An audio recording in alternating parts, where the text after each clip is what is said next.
Please. क्या हो रहा है मेरे साथ? शायद मेरा वहम था। जब सुहानी देखती है कि वो अपने बेड पर ही है, फिर से सो जाती है। अगले दिन सुहानी और निशा तैयार होकर एक साथ ही कॉलेज के लिए निकलते हैं। तभी रिसेप्शन के पास से गुजरते हुए सुहानी और निशा को कुछ सुनाई देता है। मर्डर? हाँ, कल पुराने रोड पर एक और मर्डर हुआ, ठीक उसी विशिंग वेल के सामने, और आज सुबह वहाँ पे उसी लड़की की लाश मिली है। ये मैं क्या सोच रही हूँ? ये इत्तेफाक भी तो हो सकता है।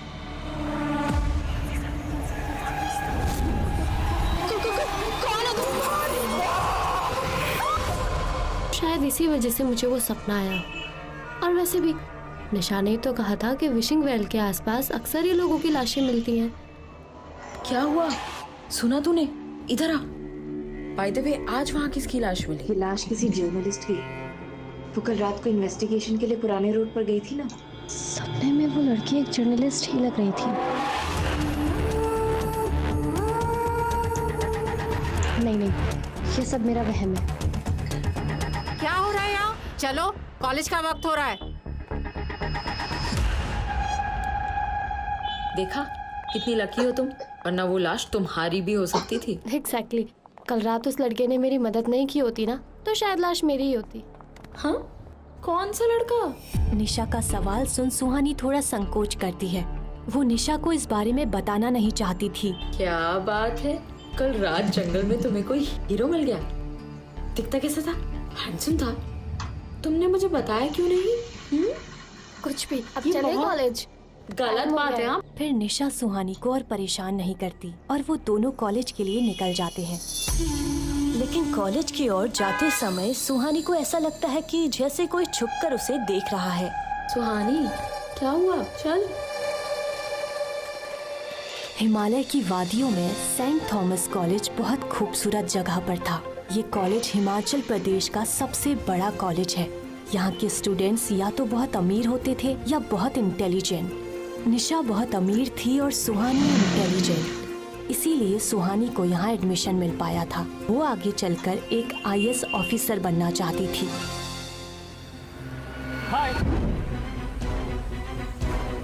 हाय ब्यूटीफुल।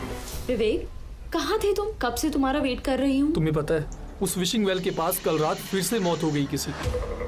तो हॉस्टल में बहुत सारी गॉसिप्स चल रही थी तो लेट हो गया। निशा और विवेक आपस में बातें करने लगते हैं। विवेक से बात करने के चक्कर में निशा सुहानी के बारे में तो भूल ही गई थी।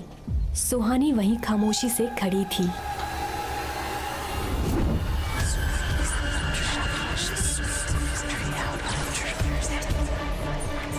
वो ध्यान लगाकर समझने की कोशिश करती है कि वो आवाज कहाँ से आ रही है और उस आवाज का पीछा करते हुए कॉलेज के पीछे चली जाती है। सुहानी निशा और विवेक से काफी दूर कॉलेज के पीछे आ जाती है। वो जगह बिल्कुल सुनसान थी, वहाँ कोई भी स्टूडेंट नहीं था। सुहानी के ठीक सामने एक बड़ा सा बरगद का पेड़ था। उस पेड़ के इर्द गिर्द लाल धागे बंधे हुए थे, जिसे सुहानी बड़ी गौर से देख रही थी। सुहानी को ऐसा लग रहा था जैसे वो आवाज इस पेड़ से ही आ रही है। बरगद के पेड़ के पास पहुंचते ही उस पेड़ का वातावरण पूरी तरह से बदल जाता है।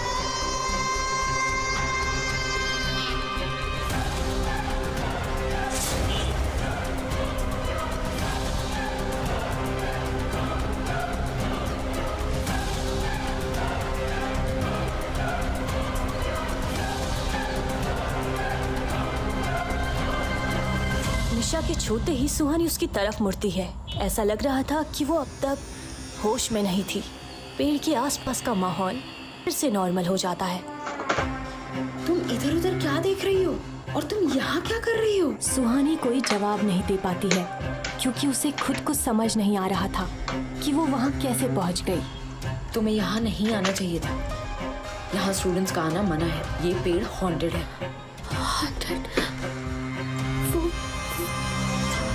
कुछ महीने पहले इस पेड़ पर एक लड़की ने फांसी लगाकर सुसाइड कर लिया था, इसलिए कॉलेज मैनेजमेंट ने इसे तांत्रिक से बंधवा दिया और इस तरफ हमारा आना मना है। किसकी लाश?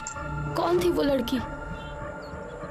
निशा, बोलो कौन थी वो लड़की? छोड़ो ये सब, चलो यहाँ से। अच्छा उसका नाम, निशा उस लड़की का नाम क्या था? सुहानी, मुझे नहीं पता।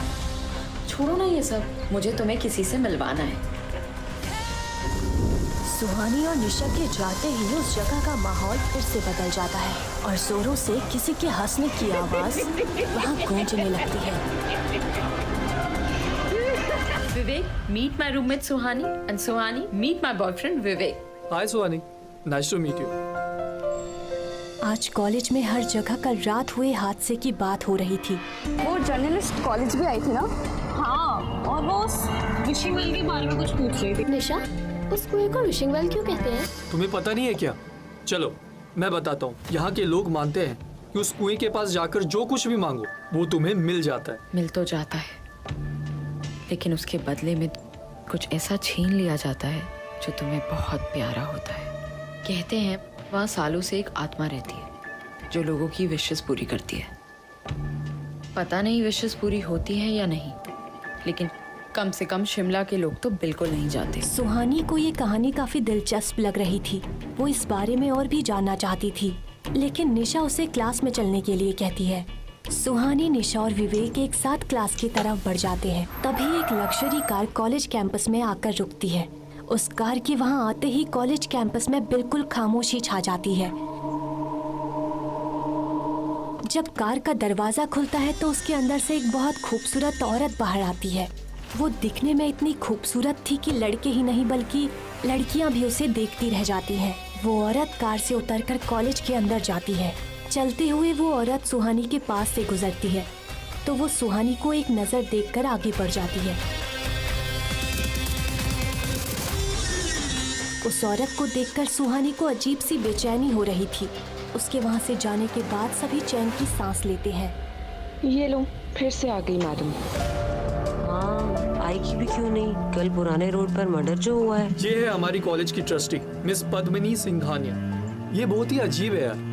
कुछ लोगों का मानना है कि ये इस शहर में तभी दिखती है जब विशिंग वेल के पास किसी की मौत होती है। लेकिन सुहानी के फिर कुछ कहने से पहले ही निशा उसे और विवेक को क्लास के अंदर ले जाती है। सुहानी ये सोचकर परेशान हो रही थी कि कॉलेज की ट्रस्टी पद्मिनी सिंघानिया, जिन्हें वो आज पहली बार मिली है, वो उसे अजीब तरह से घूर क्यों रही थी।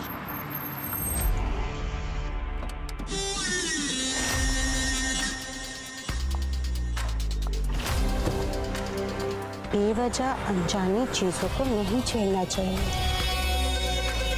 कभी कभी इसकी बहुत बड़ी कीमत चुकानी पड़ती है।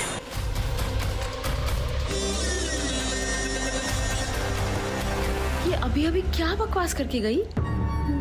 वही तो मैं सोच रही हूँ। छोड़, चल। रात के 3 बजे थे। शहर में हर तरफ खामोशी थी।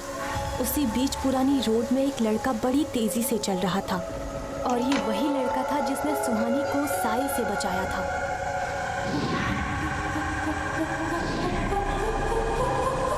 क्यों बचाया तूने उसे?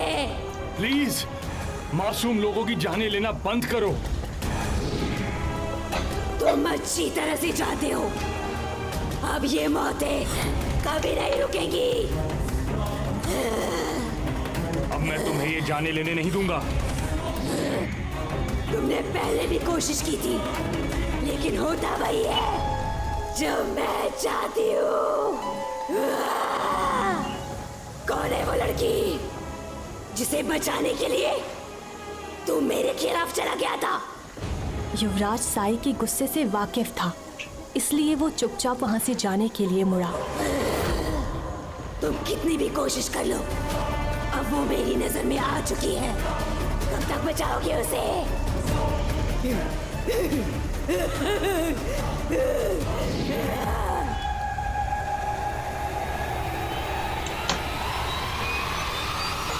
मेरी मदद करो, मुझे बचाओ यहाँ से। मेरी मदद करो। ये आवाज, क्या मैं फिर से सपना देख रही थी?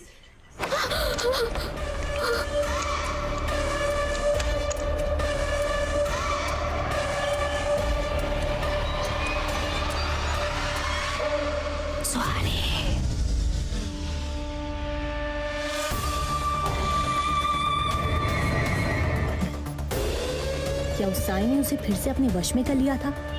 आखिर क्यों पड़ा है वो साया सुहानी की जान के पीछे? कौन है वो लड़का? आखिर क्या रिश्ता है उसका उस साय से? जानने के लिए सुनते रहिए हमारी सबसे खौफनाक कहानी साया, अ कर्स लव स्टोरी, सिर्फ पॉकेट FM ऐप पर।